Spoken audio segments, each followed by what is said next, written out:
everyone, and welcome to another episode of the Live, Laugh, and Eat show. My name is Benedine Otter. I'm a certified transformational nutrition coach. I'm an EFT practitioner, and I'm also the managing editor of a magazine called the Live, Laugh, and Eat magazine. Now, my special guest today is Wendy Sterling. Now, Wendy Sterling is a divorce recovery specialist, a writer, an author, and speaker who founded the Divorce Rehab. Now, Wendy helps divorced women recover from their divorce by finding their true identity and voice by ending their pity party, mourning the loss of their marriage to create a new, better life they design. Prior to becoming a certified life coach, Wendy established her 18-year career as a top-level advertising sales executive in the digital space at the world's most progressive social and lifestyle website brands, such as Who, What, Where, and Refinery 29. After learning of her own unexpected divorce and finding the world of coaching, she realized she could combine her 20 years of experience in corporate America as a leader with this new coaching methodology and make a profound impact in the world. She helps women see their divorce as a gift. It happens for them, not to them. Wendy is a graduate from UCLA and a certified professional co-active coach from the Co-Active Training Institute. She's also an associate certified coach through the International Coach Federation. She's a guest blogger on Hello Divorce, as well as a contributing writer for Divorced Girls Smiling. And she's also a regular contributor for the Live, Laugh, and Eat magazine. Welcome, Wendy. Thank you. Wow. I got like goosebumps hearing you read all of that about me. Wow. Thank you. It's so nice to have you here today. It's a privilege to have you here today, and you are doing such amazing work out there. But before we go into that, tell our listeners your story. How did you get started in your career? Sure. I'm happy to share my story and how I wound up going from corporate America to entrepreneur. So first and foremost, I do believe that divorce can be an empowering experience that women go through to find their true identity and voice, to design a life that they love instead of feeling stuck with the life that they have. And I will never forget the day, it was about 15 years ago, where my husband at the time and I were driving home from a couple's night out. And that was about 3.5 years ago. And in that moment on our way home, I realized that my 15-year marriage was over. We were driving home from a couple's night out, and his car phone rang about 5 times from the same woman that he kept referring to as a friend. And after we had been in years of therapy and our relationship was not improving, intuitively, I finally decided to trust myself instead of looking outward like I always had been taught to do. And I got a pretty hard punch in the gut that night that told me that something was off. Something just felt so wrong. And so that night I decided to trust my own power, my intuition, and confront him. And unfortunately, my worst fears came true of what my gut was telling me was happening. And even though we had been to couples therapy for many, many years, unfortunately, what I found therapy to be doing was it was dwelling on our past and our problems, but nothing was really shifting us in terms of moving us forward. And eventually I came to realize that it wasn't the right relationship for me.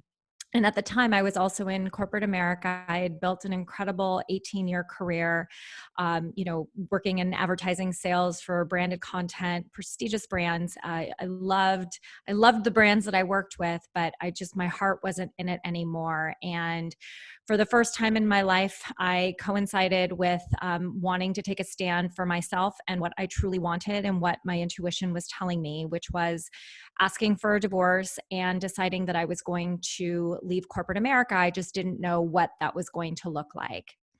And when I first decided to leave my marriage, I realized that I didn't even have an identity outside of it, which I know so many women can relate to, especially ones that are married right now who are probably realizing how deeply rooted their identities are in role as wife and mother.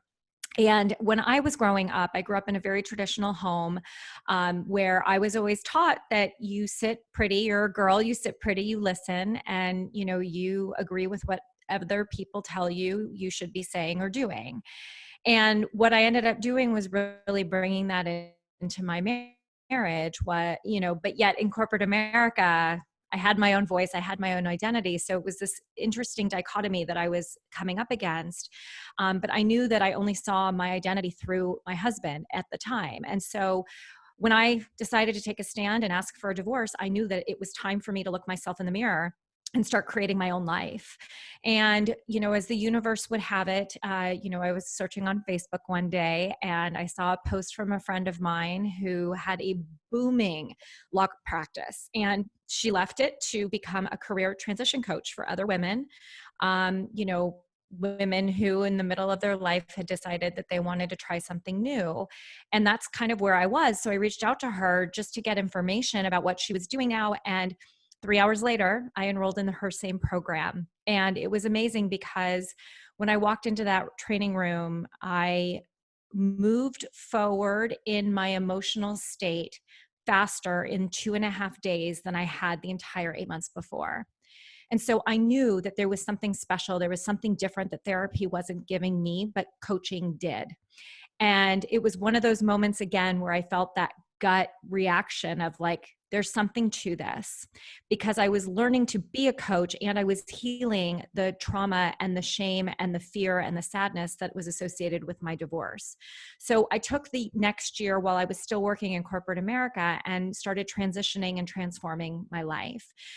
So I was learning to be a coach and I was using those tools to actually heal myself through the process. And I was journaling. So I knew everything that was working, where I had been, where I was coming through, at what points and at what time and what mechanisms were helping me. And I noticed slowly, and other people started noticing how transformative my life was becoming because of coaching.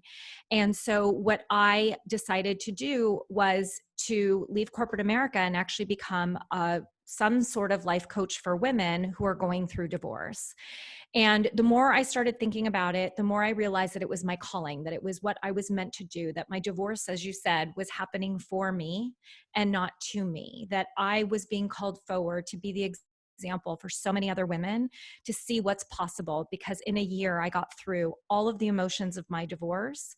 And I knew that I had to share this with the world because I didn't hear anybody else talking about it. So that's what I've done as a divorce recovery specialist.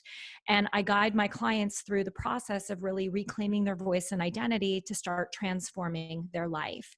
And so, I think a lot of people can also relate to the fact that, we sometimes lose ourselves in our marriage. That just, it happens, right? It's life. It's nothing to blame yourself for. And I was at a place though where I didn't know it was possible to live any differently. And now sitting here today, I am an example of what is possible by going through my 5-step program that I created, which is called the Divorce Rehab, that really takes women from this place of, rediscovering their identity, healing their wounds, and then creating and building from a foundation by which they choose. And so at the end of the day, I decided to bring this to the masses, and it's the most fulfilling work I've ever done. So healing women from divorce is really what I do, and empowering them to reclaim their voice and identity so that they can start creating their next best chapter is who I am. So that's my story. I love that. And you know what just stood out for me was when you said it happened for them, not to them. And that just stood out what you just said there. So if somebody comes to you, how do that's going through a divorce, how do you empower women who are going through a divorce? How do you take them through the steps, that to realize it didn't happen for them, it happened for them and not to them. Sorry about Right. It's okay. No, so, a lot of what I do, so yes, I have a program, but it's not cookie cutter because everybody's coming from different places. I work with women who are in the should I stay or should I go? I work with women who are in the throes of divorce or had just filed. I also work with women who are on the other side. And so, everybody has a different plan. So, what I do is I really take the time up front to assess where they're at, and then we envision what it is that they want their life to look like in the next 6 months. And the way that I empower women and I empower them to start believing that things can be different is really around breaking it down into baby steps, right? We all think that in order for us to, celebrate or have these big wins, that they have to be these big grandiose gestures.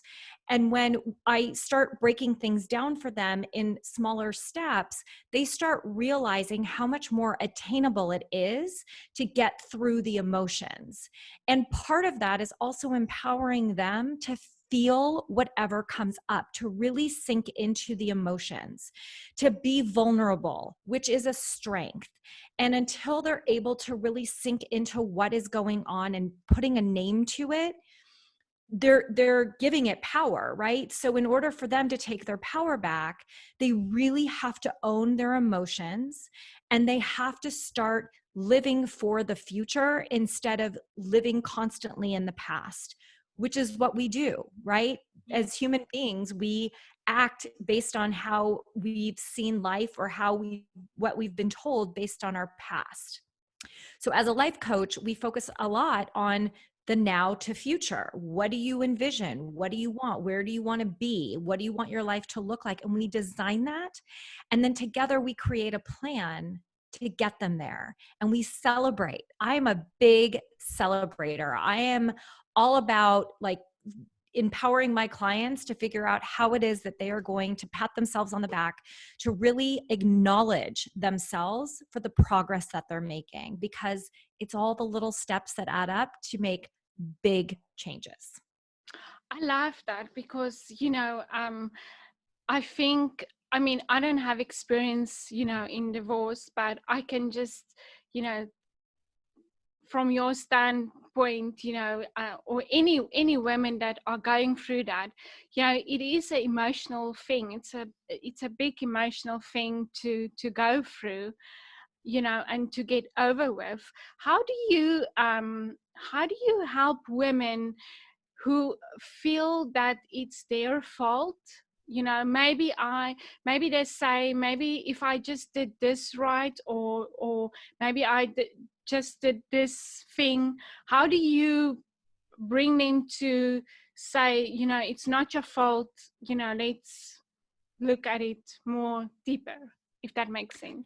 It does. So what I call that is getting out of your victim mindset. Mm-hmm. So instead of coming from a place of I failed, I'm not lovable, I screwed up, it's really I am lovable. My marriage did fail, not me. And I am responsible. One of the big things I also talk about with my clients is taking responsibility for your part in how the marriage broke down. And it's not a matter of blame, right? Like there's a very big difference between taking responsibility and blaming yourself. Mm-hmm.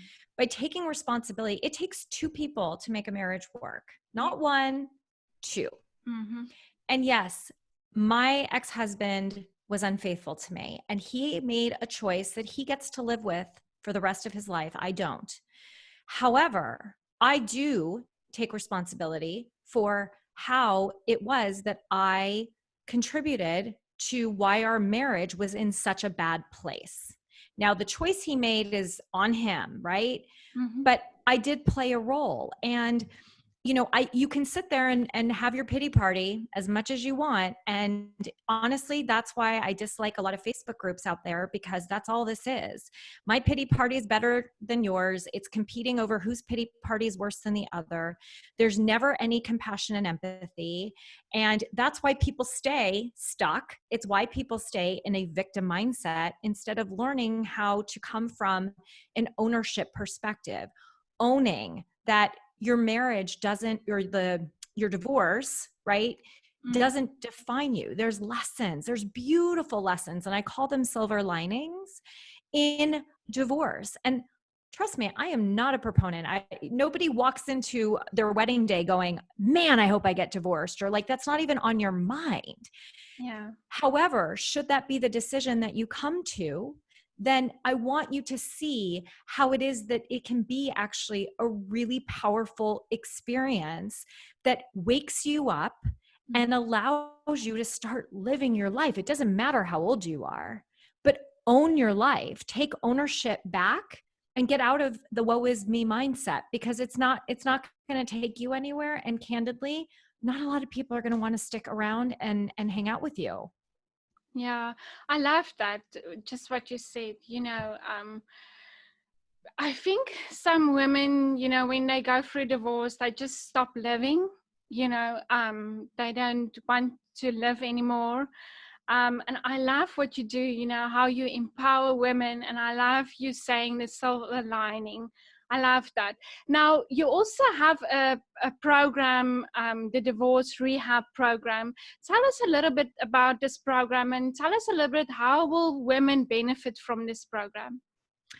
Sure. So it is a 6-month program. And as I had said, it is literally created from my own experience. I am the example, I am the expert of seeing that it works, right? I got through it in a year. I built a whole new business, and I'm an entrepreneur, and my business is very successful.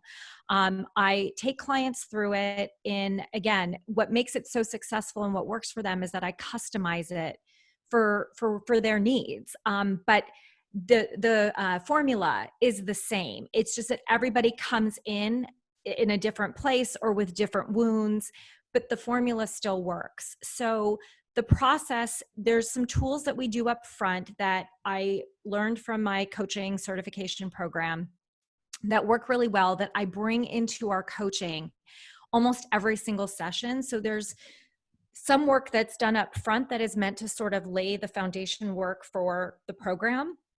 But, again, it's meant to take you through steps. It's step by step. Everybody's at a different pace.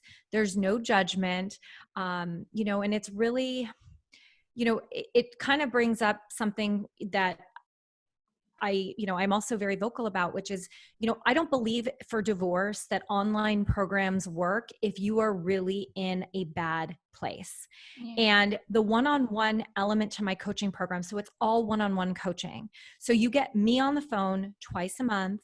You also have access to me between sessions, and you have a group. So I've created a beautiful private Facebook group community where it is uplifting. I am bringing content in.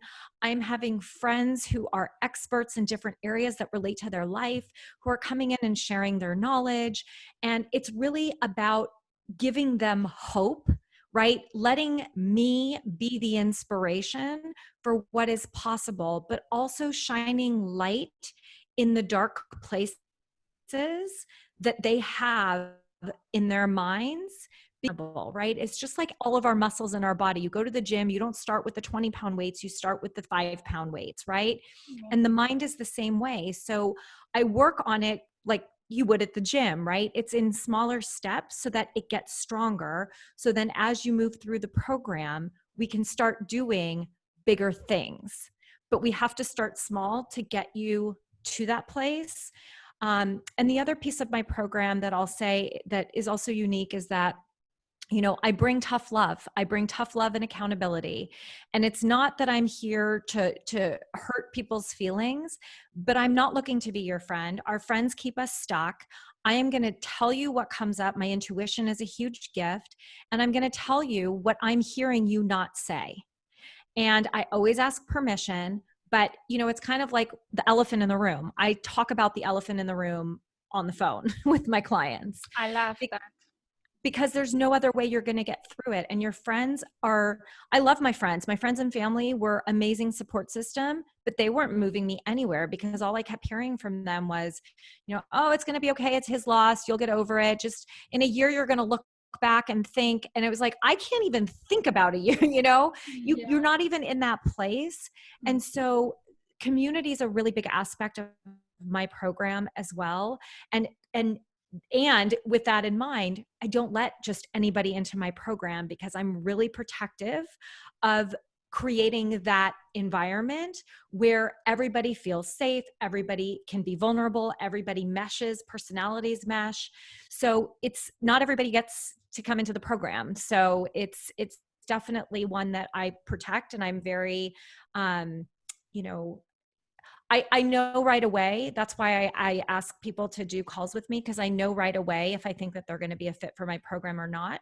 And the beautiful thing is that I have a wonderful extended family that I call my tribe of other experts that I can always refer my clients out to. And I mean, I literally just did it yesterday. And great. Like if that works for them with somebody else, more than happy. At the end of the day, my goal is to just ensure that people are getting the right support that they need. And sometimes that's not me, and that's totally fine. I love that. Oh my gosh, I love that. Um, it's like you say, you will get people that, are not ready to make the change. And then you will get people that are ready to make the change. And I mean, it's not, it's like you said, you want to be straightforward with them and not like you said. What free tips will you give somebody who's going through a divorce right now? What free tips will you give them? Sure. So my first tip is, and I've talked about this a little bit too, but just to really shine a light on it, is get help, get support. It is not something that you will be able to do by yourself. And I mean that from the bottom of my heart. I read every self-help book. I listened to podcasts. I joined Facebook groups. I was even in therapy. And yes, therapy helped me. It actually helped me to walk into, my couples therapist office, look my ex-husband in the face and say, I want a divorce. So I'm a huge proponent of therapy, but I also know that therapy alone isn't going to necessarily move you forward. That's the one thing about coaching that I really love, which is that it enables you to really dream about where you want to go, and you actually take action steps to get there. So having support is key, and whatever that looks like for you, no judgment. And that leads me into number 2, which is what I also talked about, which is community, right? Mm-hmm. Having a support system. I didn't have anybody. And that's why I've been so, I shouldn't say that. It's not that I didn't have anybody. I actually leaned on my coaching group that I was with for about 15 months as my support system, because I was being coached in the room on my divorce and felt supported. So I didn't do it alone. I also hired my own coach. And, whatever community means to you, have that, but have it be with people who are truly supporting you where you are and can empathize with your emotional state. The third tip I would give is to really stop punishing yourself with negative self-talk. So something that, and this goes for anybody, you don't have to be going through a divorce to take this tip with you, which is really, think about how you talk to yourself and ask yourself, would you speak to a friend that way? Would you tell a friend you are unlovable, you're a failure? Would you ever say that to somebody that you love? Because I would encourage you to ask yourself, then why are you saying those things to yourself? Why do you think it's okay to say that to you when you would never say that to somebody you love? So have kindness, have compassion for where you're at. And instead of saying you're a failure, feel what's underneath that. You're sad. You're disappointed. You're brokenhearted, right? It's not that you failed. Your marriage failed, right? And you have to try to not let your fears get the best of you. So just pay attention to how you're talking to yourself, and be cognizant that you should be speaking to yourself the way you talk to somebody you love. So those are my 3 tips. I just love that. It was such an honor to have you today. I wish we can go on for longer, but you are doing such amazing work out there, and I will link all Wendy's, her social media down below, her website, and where people can learn more about you and can reach out to you if they're going through a divorce right now and if they are struggling. So Wendy, thank you for being a guest today. We appreciate Thank you. Thank you so much. This was such an honor to be here. I'm so appreciative of your generosity. And I really can't thank you enough because, my vision is to change the conversation around divorce. So I appreciate your support and, I wish you all the best. Thank you. You too.